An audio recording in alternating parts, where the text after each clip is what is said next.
Assalamualaikum warahmatullahi wabarakatuh. Nama saya Asna Umi Rohmah dengan NIM T2019-1076 dari Program Studi Pendidikan Agama Islam kelas A2. Pembuatan video ini untuk memenuhi tugas mata kuliah Terjemah Al-Quran. Saya dari kelompok 11 akan mempresentasikan hasil makalah saya dengan judul Terjemah Al-Quran dengan metode An-Nasr dan prakteknya. Pada makalah ini terdapat 6 subbab pembahasan yang akan saya bahas satu persatu. Yang pertama, pengertian terjemah Al-Quran. Yang kedua, sejarah metode An-Nasr. Yang ketiga, pengertian metode An-Nasr. Yang keempat, tahapan-tahapan metode An-Nasr. Yang kelima, kelebihan dan kekurangan metode An-Nasr. Dan yang terakhir atau yang keenam yaitu contoh metode An-Nasr dalam penerjemahan Al-Quran. Yang pertama, pengertian terjemah Al-Quran. Secara harfiah dapat kita ketahui bahwa terjemah memiliki arti menyalin ataupun memindahkan. Karena terjemahan ini adalah sebuah proses menyalin atau mengalihbahasakan dari bahasa asli ke bahasa yang lainnya. Jadi, dapat diketahui bahwa terjemahan ini adalah sebuah proses untuk menyalin ataupun mengalihbahasakan dari bahasa yang satu ke dalam bahasa yang lainnya. Nah, dalam bahasa Arab ini, terjemahan dilakukan oleh seseorang untuk mengartikan ataupun mentranslate dari bahasa asli ke dalam bahasa yang lainnya. Tujuan dari mengartikan itu apa? Jadi, tujuan mengartikan bahasa itu supaya dapat difahami ataupun dimengerti oleh orang lain. Misalnya saja, ketika terjadi proses pembelajaran, guru mengajar mata pelajaran bahasa Arab. Nah, ketika dalam pembelajaran itu, tentunya seorang pendidik menyampaikan materi dengan menggunakan bahasa Arab. Namun, ketika guru itu secara terus-menerus mengajarkan dengan menggunakan bahasa asli atau bahasa Arab itu, kemungkinan besar yang terjadi kepada peserta didik ini, dia akan merasa kesulitan, kemungkinan dia akan belum paham. Jadi, yang dilakukan oleh guru ini supaya dapat difahami oleh peserta didik, dia bisa menyampaikan dengan menggunakan bahasa Indonesia. Jadi, guru ini mengartikan bahasa Arab ke dalam bahasa Indonesia supaya dapat difahami dan juga dimengerti oleh peserta didik. Jadi, dapat difahami ya bahwa terjemahan ini adalah suatu proses menyalin dari bahasa asli ke bahasa yang lainnya, serta juga memberikan suatu penjelasan kepada orang lain supaya orang itu paham terkait bahasa aslinya itu seperti apa gitu. Misalnya saja terdapat buku bahasa Inggris ataupun bahasa Arab yang diterjemahkan ke dalam bahasa Indonesia, ataupun sebaliknya, buku bahasa Indonesia yang akan diterjemahkan ke dalam bahasa Inggris ataupun bahasa Arab. Nah, dari kedua buku tersebut juga dapat kita ketahui bahwa buku-buku itu juga membutuhkan suatu pengertian atau penerjemahan dari bahasa yang lainnya, supaya pembaca ketika tidak mengetahui bahasa aslinya itu, dia bisa melihat penerjemahannya itu seperti apa. Sehingga dalam membaca ini, seorang bisa mengerti maksud dari buku tersebut. Selanjutnya yaitu pengertian Al-Quran. Secara etimologi, Al-Quran ini berasal dari bahasa Arab, yaitu qoro'a, yaqra'u, Qur'anan, merupakan bentuk kata masdar yang memiliki arti bacaan ataupun yang dibaca. Sedangkan secara istilah, Al-Quran ini merupakan kalam Allah yang diturunkan kepada Nabi Muhammad SAW melalui perantara malaikat Jibril yang ditujukan kepada umat manusia sebagai petunjuk untuk mencapai suatu keselamatan ataupun kebahagiaan, baik itu di dunia maupun juga di akhirat. Menurut ulama Subahi as-Sholih, beliau mengemukakan pendapatnya mengenai pengertian Al-Quran, yaitu kalam Allah ataupun firman Allah yang mengandung mukjizat dari Nabi Muhammad SAW diturunkan melalui perantara malaikat Jibril yang ditulis dalam bentuk mushaf dan diturunkan secara mutawatir atau secara terus-menerus, dan membacanya itu bernilai ibadah. Sedangkan menurut ulama Ali Asy'abuni, beliau juga mengemukakan pendapatnya mengenai pengertian Al-Quran, yaitu firman Allah Subhanahu wa Ta'ala yang diturunkan kepada Nabi Muhammad SAW melalui perantara malaikat Jibril, yang diawali dengan surat Al-Fatihah dan juga diakhiri dengan surat An-Nas. Dan juga ketika kita membaca Al-Quran itu, kita tidak boleh asal-asalan. Kita dalam membaca Al-Quran itu harus memperhatikan seperti makharijul huruf, sifatul huruf, dan ilmu tajwid. Serta adapun dalam membaca Al-Quran itu kita juga harus perlu memperhatikan panjang pendeknya suatu bacaan, kemudian bacaan itu yang harus dibaca dengung ataupun jelas seperti itu. Serta dalam membaca Al-Quran itu kita juga harus bisa memahami mana apa yang terkandung dalam bacaan Al-Quran itu. Jadi dapat disimpulkan bahwasanya Al-Quran itu merupakan sebuah firman Allah ataupun kalam Allah yang diturunkan kepada Nabi Muhammad SAW melalui perantara malaikat Jibril, yang ditunjukkan kepada umat manusia sebagai petunjuk ataupun sebagai bentuk keselamatan maupun kebahagiaan, baik itu di dunia maupun juga di akhirat, yang diawali dengan surat Al-Fatihah dan diakhiri dengan surat An-Nas. Dan juga ketika dalam membaca Al-Quran itu kita harus memperhatikan makharijul huruf, sifatul huruf, dan juga ilmu tajwid, serta panjang pendeknya suatu bacaan. Dan juga bacaan itu harus dibaca dengung ataupun jelas. Kita itu harus memperhatikan semuanya, karena dalam membaca Al-Quran itu kita harus baik dan benar, serta dapat memahami makna apa yang ada dalam ayat Al-Quran tersebut. Pembahasan yang kedua yaitu sejarah metode An-Nasr. Bapak Muhammad Taufik, beliau merupakan orang yang pertama kali dalam menemukan metode An-Nasr.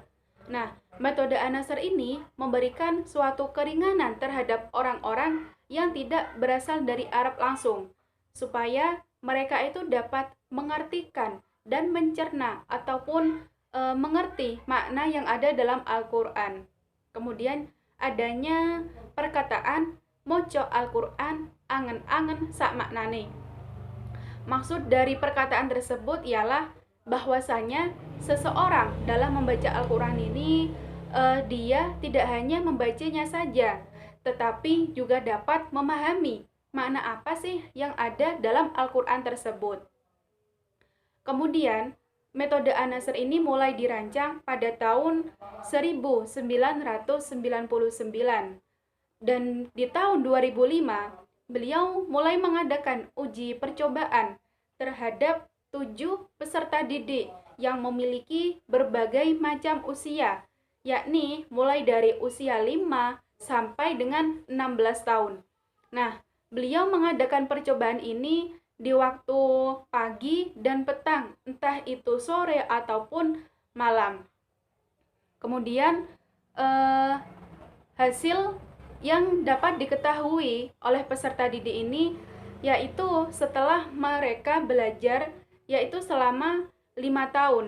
Nah, hasil yang didapatkan dari 5 tahun ini, mereka atau peserta didik ini dapat mengartikan kosakata yang ada dalam Al-Quran, dan juga peserta didik itu dapat mengartikan bacaan yang sudah dibaca oleh orang lain. Metode An-Nasr ini ditemukan oleh Bapak Muhammad Taufik. Beliau berasal dari salah satu dusun di Kabupaten Malang, lebih tepatnya di Dusun Patu, Desa Sukokilo, Kecamatan Wajah. Nah, beliau ini hanya tamatan dari Madrasah Sanawiyah saja.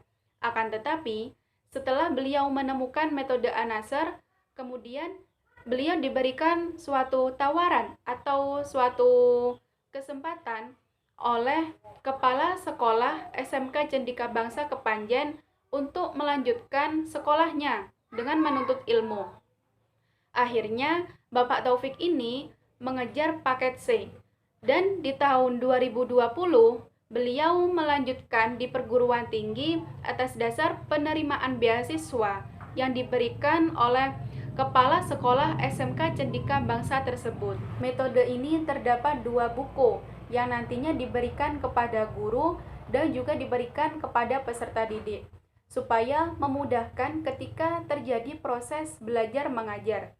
Nah, buku yang diberikan kepada guru ini berisikan lembar contoh dalam mengartikan kosakata yang terdapat pada juz 29 dan juz 30. Karena kedua juz itu terdapat pada akhir dalam bacaan Al-Qur'an. Kemudian, buku pegangan guru ini juga terdapat kaidah bahasa Arab seperti adanya fiil, isim, dan juga huruf. Nah, fiil itu merupakan lafal yang bersamaan dengan salah satu zaman 3, yaitu fiil madhi, fiil mudhari, dan juga fiil amar. Sedangkan isim adalah lafal yang tidak bersamaan dengan 3 zaman tersebut. Sedangkan huruf merupakan kalimat yang tidak dapat berdiri sendiri, jadi bergantung terhadap isim maupun juga huruf. Buku yang kedua ini diberikan kepada peserta didik supaya mereka mudah dalam belajarnya. Tujuannya supaya peserta didik itu dapat mengenali kaidah-kaidah bahasa Arab yang sering muncul dalam Al-Qur'an. Nah, pada peserta didik tahap awal yang mereka pelajari itu mengenai domir atau kata ganti, dan pada tahap akhir mereka mempelajari makna-makna huruf jar. Dan setiap menyelesaikan materi itu, peserta didik diberikan tugas oleh gurunya. Adapun contoh materi tentang pembagian dhamir, yaitu dhamir munfasil dan juga dhamir mutasil. Dhamir munfasil artinya dhamir yang tidak bergabung dengan kata benda. Contohnya yaitu sebagai berikut. Sedangkan dhamir mutasil artinya dhamir yang bergandengan dengan kata benda. Contohnya yaitu sebagai berikut ini. Pembahasan selanjutnya yaitu pengertian metode An-Nasr. Metode berasal dari bahasa Yunani, yakni dari kata meta dan juga hodos, yang artinya cara atau rencana untuk melakukan sesuatu. Dalam bahasa Arab, metode juga dikenal dengan istilah torik yang artinya jalan atau cara. Metode diwujudkan dalam rangka mengembangkan sikap mental dan kepribadian peserta didik supaya dapat menerima pelajaran dengan mudah dan baik. Metode ini merupakan suatu cara untuk melakukan bahan ajar supaya dalam kegiatan pembelajaran itu dapat mencapai tujuan yang diinginkan atau tujuan yang sudah ditetapkan. Nah, dengan begitu, bahan pelajaran yang diberikan tanpa adanya penggunaan metode, tentu seorang guru maupun peserta didik itu akan mengalami kesulitan. Nah, oleh karena itu dapat difahami bahwasanya metode adalah suatu cara yang memiliki peran penting dalam kegiatan belajar mengajar di sekolah. Pengertian An-Nasr sendiri yaitu pertolongan. Nah, pertolongan ini diberikan atau ditujukan kepada umat muslim yang mengalami kesulitan dalam melakukan sesuatu. Selain itu, An-Nasr juga menceritakan adanya umat muslim yang mengalami kemenangan setelah merebut kota Mekah atas pertolongan dari Allah Subhanahu wa taala. Bahwasanya seorang pendidik juga dalam belajar memahami ataupun juga mengartikan Al-Qur'an ia juga mendapatkan pertolongan dari Allah dan tentunya mendapatkan kemenangan yang selama ini telah dipelajari. Jadi, dapat disimpulkan bahwa metode An-Nasr adalah suatu cara yang dilakukan oleh guru ataupun pendidik dalam menyampaikan pelajaran kepada peserta didiknya, supaya siswa itu dapat memahami ataupun juga mengartikan Al-Quran dengan kosakata yang sudah disediakan, sehingga dapat mencapai tujuan yang diinginkan melalui pertolongan dari Allah Subhanahu wa Ta'ala. Pembahasan yang keempat, tahapan-tahapan metode An-Nasr. Dalam menerjemahkan Al-Quran dengan menggunakan metode An-Nasr ini, diawali materi juz 29 dan juz 30. Karena kedua juz itu berada dalam akhir Al-Quran dan suratnya itu pendek-pendek. Nah, dalam metode An-Nasr ini terdapat pola yang beragam, yaitu pola 4-3-2-1 yang ditujukan kepada peserta didik yang berusia 7 sampai dengan 12 tahun. Sedangkan pola 3-3-2-1 ini diberikan kepada peserta didik yang berusia 12 sampai dengan 15 tahun ke atas. Sedangkan teknik untuk menjaga hafalan peserta didik, maka dilakukan tahapan-tahapan sebagai berikut ini. Yang pertama, setelah melewati 12 pertemuan, maka materi yang sudah dipelajari itu diulangi hingga hafalan peserta didik semakin kuat. Yang kedua, setelah melalui 28 tatap muka atau 1 bulan pembelajaran, maka peserta didik dapat mengulangi semua hafalannya tersebut.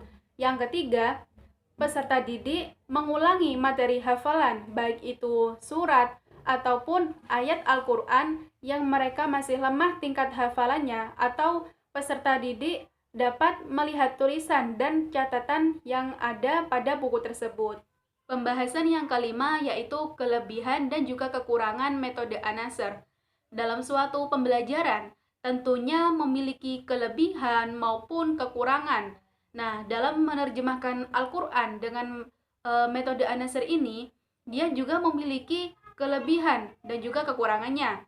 Nah, kelebihan yang dimiliki untuk meningkatkan kompetisi pada peserta didik yaitu yang pertama, dapat menerjemahkan arti per kata, yang kedua, menerjemahkan arti per ayat, yang ketiga, menerjemahkan dengan waktu yang lebih cepat, yang keempat, menerjemahkan bacaan yang sedang dibaca oleh orang lain maupun juga melalui audio. Dan yang terakhir yaitu menerjemahkan arti kata yang sama pada tempat yang berbeda. Sedangkan adapun norma serta adab yang harus dipegang oleh peserta didik sebelum dia belajar mengenai terjemah Al-Quran. Yang pertama, harus mengambil air wudhu terlebih dahulu. Jadi, peserta didik sebelum belajar menerjemahkan Al-Quran ini diharapkan dia itu mengambil air wudhu terlebih dahulu, karena siswa ini kan akan belajar mengenai Al-Quran. Dan juga sebelum memulai pembelajaran ini, peserta didik harus membaca doa terlebih dahulu, supaya dimudahkan dan juga diberikan kelancaran dalam belajarnya. Yang kedua, pakaian yang digunakan itu suci dan juga bersih. Nah, bagi yang laki-laki ini, dia menggunakan atau memakai kopiah ataupun songkok, sedangkan peserta didik perempuan memakai kerudung. Dan yang ketiga, membawa buku metode An-Nasr dan juga diletakkan pada tempat yang mulia, karena buku metode An-Nasr itu berisikan tentang ayat-ayat Al-Quran. Yang keempat, menaati segala perintah dari gurunya, terutama saat pembelajaran. Nah, ketika peserta didik itu disuruh atau diminta oleh guru untuk menirukan bacaan yang sudah dibacanya, maka peserta didik itu harus mau. Jadi tidak boleh takut seperti itu. Jadi siswa itu ketika sudah disuruh oleh gurunya, maka siswa langsung membacanya dengan suara yang keras dan juga lantang. Yang kelima, apabila peserta didik ini belum paham terkait materinya, langsung menanyakan kepada gurunya. Jadi siswa itu tidak diam saja, karena jika peserta didik itu diam, maka guru tidak akan mengetahuinya apakah peserta didik ini sudah paham atau belum, seperti itu. Dan yang terakhir, nah bagi peserta didik perempuan yang sedang haid atau halangan, diperbolehkan untuk menghafalkan kosakata Al-Quran, supaya mereka tidak tertinggalan materi dengan teman-temannya. Selain kelebihan dan juga norma yang sudah saya jelaskan barusan, ada satu kekurangan pada metode terjemah Al-Quran dengan menggunakan metode An-Nasr ini, yaitu terletak pada pola pembelajaran yang diberikan pada peserta didik yang berusia 15 tahun ke atas atau kepada orang dewasa maupun orang tua. Nah, pembelajaran ini jika diberikan kepada peserta didik yang berusia 15 tahun ke atas ini kurang efektif karena metode An-Nasr ini menggunakan teknik hafalan yang dilakukan secara berulang-ulang disertai dengan kosakata dan juga terjemahan ataupun artinya. Nah, ketika pembelajaran ini diberikan kepada peserta didik yang berusia 15 tahun ke atas, kemungkinan yang terjadi dia memiliki tingkat hafalan yang rendah seperti itu, sehingga pembelajaran ini bisa dikatakan tidak efektif karena peserta didik ini menjadi monoton atau tingkat hafalan mereka itu sudah menurun. Pembahasan yang terakhir yaitu contoh metode An-Nasr. Dalam contoh pembelajaran terjemah Al-Quran menggunakan metode An-Nasr ini diambil dari juz 30, yaitu dengan surat yang paling terakhir pada Al-Quran, yaitu surat An-Nas. Akan tetapi, pembelajaran ini diberikan kepada peserta didik yang sudah belajar mengenai surat Al-Fatihah dan doa sesudah sholat. Nah, jadi apabila peserta didik itu sudah belajar mengenai surat Al-Fatihah maupun doa sesudah sholat, maka dilanjutkan dengan surat-surat pendek, misalnya yaitu surat An-Nas. Berikut ini contoh metode An-Nasr pada surat An-Nas yang diterjemahkan dengan kosakata per ayat. Sedangkan secara keseluruhannya yaitu sebagai berikut. Demikian presentasi yang dapat saya